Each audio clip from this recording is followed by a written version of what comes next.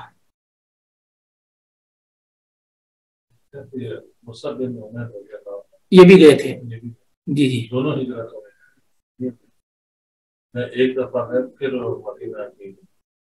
مدینہ تو پہلی مرتبہ تو گئے تھے، اس کے بعد مدینہ بھی ہجرت کر کے آئے. مدینے میں سب سے پہلے امبیسڈر، سب سے پہلے سفیر اسلام میں مصعب ابن عمیر رضی اللہ تعالی، آپ کے آنے سے پہلے، نبی صلی اللہ علیہ وسلم کے مدینہ آنے سے پہلے ہی نبی صلی اللہ علیہ وسلم نے مصعب ابن عمیر کو یہاں کا مبلغ بنا کر کے بھیجا تھا، اور وہاں پر اسعد بن زرارہ رضی اللہ تعالیٰ عنہ تھے جو ان کا سپورٹ کر رہے تھے. پھر ان دونوں کی مدد سے، ان دونوں کی کوششوں سے مدینے کے اکثر لوگ مسلمان ہو گئے.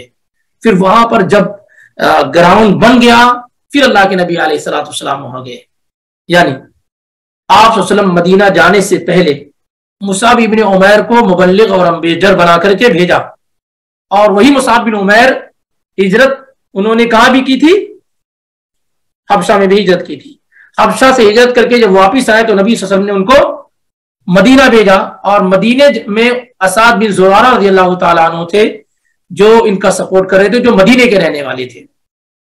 دونوں کی مشترکہ کوششوں سے بہت حد تک اسلام کیا ہے مدینے کے اندر پھیلا. پھر اس کے بعد ان لوگوں نے نبی علیہ الصلوۃ والسلام کو یہاں بلایا. اسی لیے جب آپ مدینے میں داخل ہوئے تو آپ کا ویلکم کیا گیا، آپ کے خلاف آواز، کیونکہ پہلے سے زمین کشادہ کر دی گئی تھی. آپ داخل، بلکہ ان لوگوں نے کہا کہ آپ آئیے ہم سپورٹ کریں گے. انشاءاللہ وہ بیعت عقبہ ثانیہ جو ہوئی تھی اس سلسلے میں جب بات آئے گی تو یہ ساری کی ساری چیزیں ہوں گی. تو آپ نے مکہ اس وقت چھوڑا جب مدینے کی سرزمین کیا ہے بہت حد تک جو ہے بہتر ہو چکی تھی، اور اللہ تعالیٰ کا حکم اس وقت ہوا. بہرحال ورنہ اس کا کوئی فائدہ نہیں تھا کہ ایک سخت زمین سے دوسری سخت زمین پہ جائے، یہاں بھی دشمن وہاں بھی. تو پھر ہجرت کا کوئی فائدہ، ہجرت کا فائدہ اس وقت ہوتا ہے جب کوئی جگہ سخت ہو اور اس سے نرم جگہ اور نرم لوگ مل رہے ہوں، جیسے مکہ سے ایتھوپیا حبشہ کی طرف جانا، یا پھر مکہ سے مدینے کی طرف جانا. اور اس طریقے سے اللہ کی توفیق سے درس مکمل ہوا. اگر کوئی چیز پوچھنی ہے تو پوچھی جا سکتی ہے.